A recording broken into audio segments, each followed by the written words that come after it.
appearances everywhere. It really life did get chaotic there for a long time. Um, I got a question for you, Rob. So one of the things that I noticed, especially leading into your last fight, um,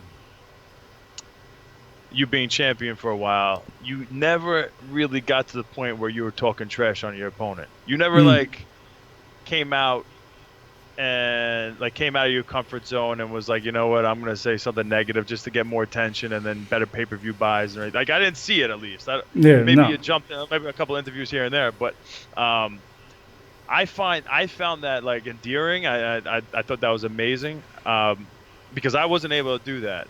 I tried, but that was one thing that I got caught up in for a little bit. I wasn't any Conor McGregor, but I did have that pressure on me, and I did kind of fall into it a little bit. And I was like, wow, I was super impressive because I know the business side of the thing too, and to see that you were still maintaining like who you were Yeah. was super impressive. No, thank you for that. Thank you. I guess like first thing, first things first was that in terms of like trash talking to increase the pay per view, I straight out knew I would never sell good pay per view. Like I just ruled that out. I was like, all right, they're either going to come to watch me fight or that's it. Like let's not even bank on that one.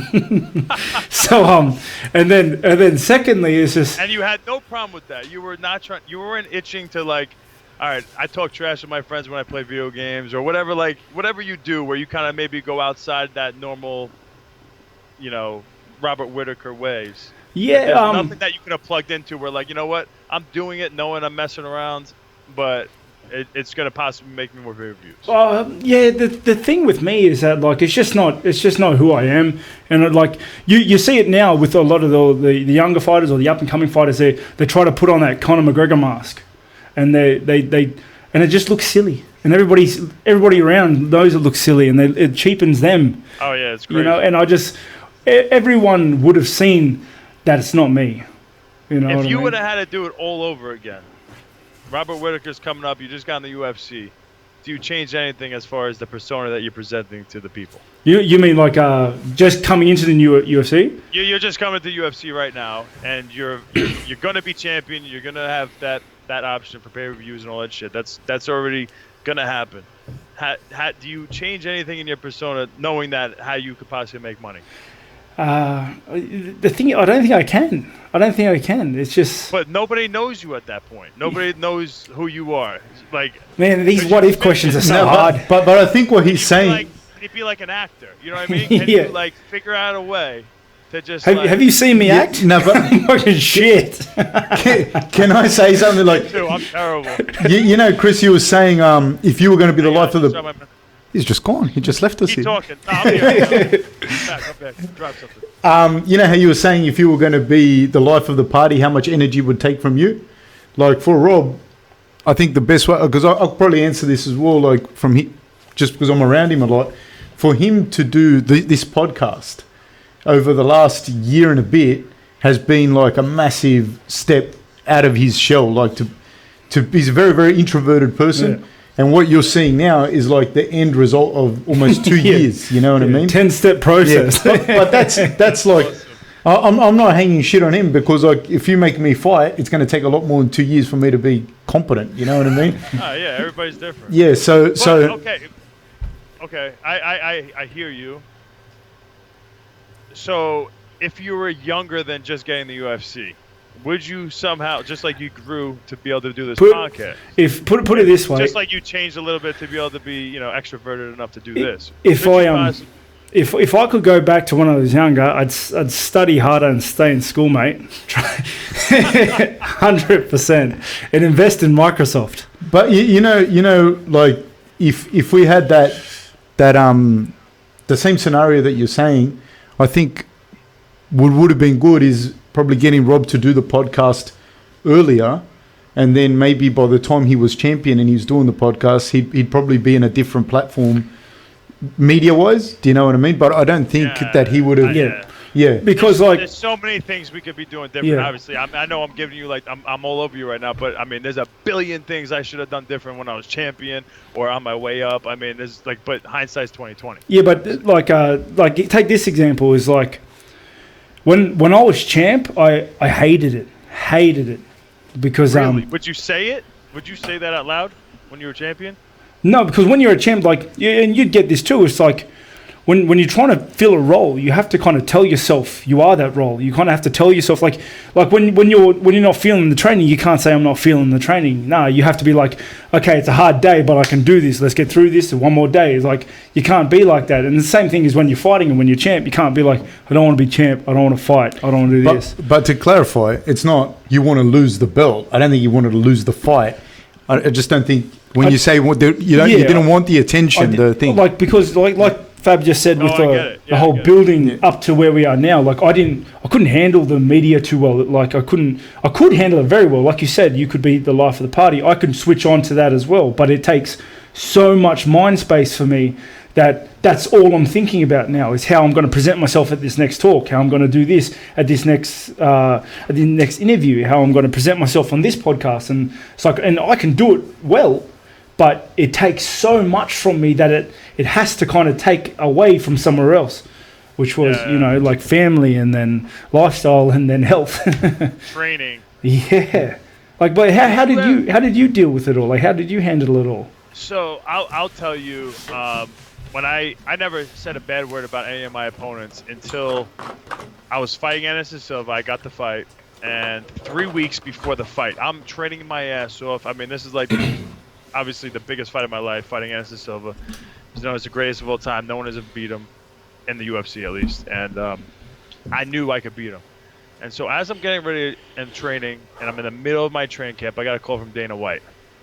And Dana White calls me, and I answer, and he's like, hey, what's going on, man? I'm like, nothing. What's up? He's like, whatever happened to that guy that came into the room that day with me and Lorenzo Fertitta and was telling me how you were going to beat Anderson Silva? What happened to that guy? Because I went to Chicago with my manager a few months back before that, and basically was asking them to be able to fight Anderson Silva. To fight Anderson Silva at that point was like so hard. Like it wasn't just like you're the @1 contender and then you get to fight him. He's looking at super fights. He's looking at Anderson Silva got to fight anybody he wanted. He fought Stephan Bonner at the fight before me. At 205. So I went in there and I told them like I could beat him, I could finish him. I said all the things I thought they'd want to hear, plus what I believe. But like usually it's kind of coming out of myself to like talk like that.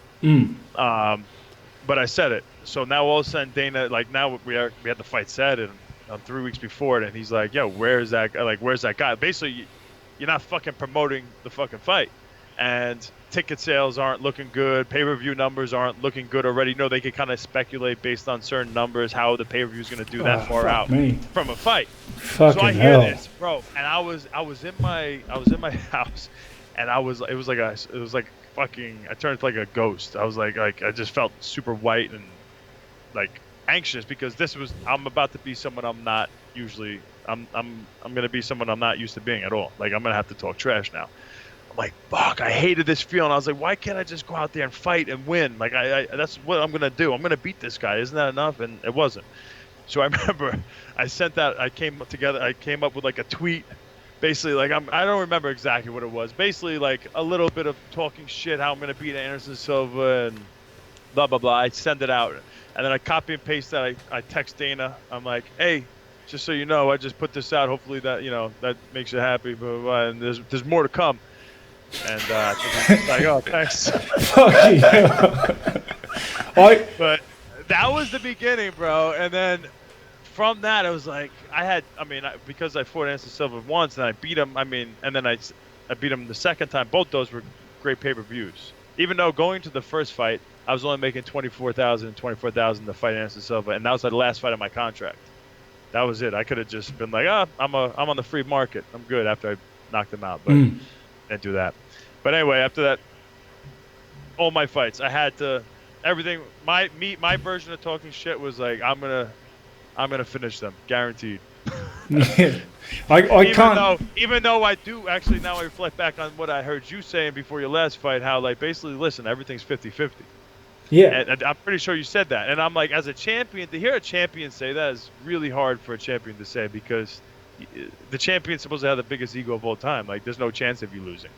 Yeah. So I actually remember you saying that, and like being like, that's freaking impressive that he's keeping that mindset that's honest, because it's true. I mean, you can't argue that if you have any logical sense and you understand this game at all. Like, he makes a lot of sense with that. I mean, Yeah. maybe percentages changed a little bit here and there, but like to say that at your given point was like, that's fucking impressive, because I couldn't say, I wasn't saying that, especially when I was champion. I had to be like, I'm better than everybody. I'm dominating everybody. You know what I mean? I can't believe they put that type of pressure on you fucking 3 weeks out from the biggest fight That's how I felt. ever. That's And Dana did say, he goes, I don't ever do this. I think he might have even said, I've never done this. That's how bad the pay-per-view was doing. And I'm like, fuck. I mean, Anderson Silva's the man. Obviously, now all the pressure's on me. I'm not. Like, no one even knew me. So I'm like, shit.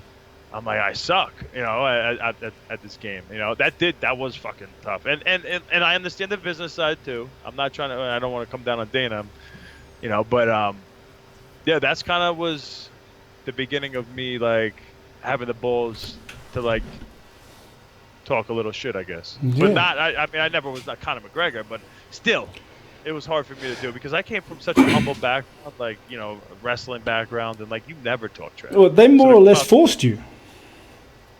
Yeah, but then I continued because I knew what was expected, and I did understand, like, the pay-per-views and all that stuff. So I did, every time I'd say things knowing it'd create a headline, and knowing that it would be such negative energy. Like, I remember getting on some interviews, and I'd say something that I knew would stick. And I remember, like, telling my wife, don't go on your social media for a while, because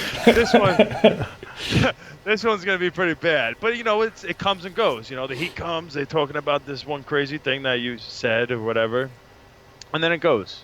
So I'm like, we should be able to be, like, I guess, stronger than that, but I don't know. It is tough. You have a bachelor's degree in psych, from, is it Hofstra? Am I pronouncing that correctly? Yep, you got it. You were coaching there. You were doing graduate school when you were coaching?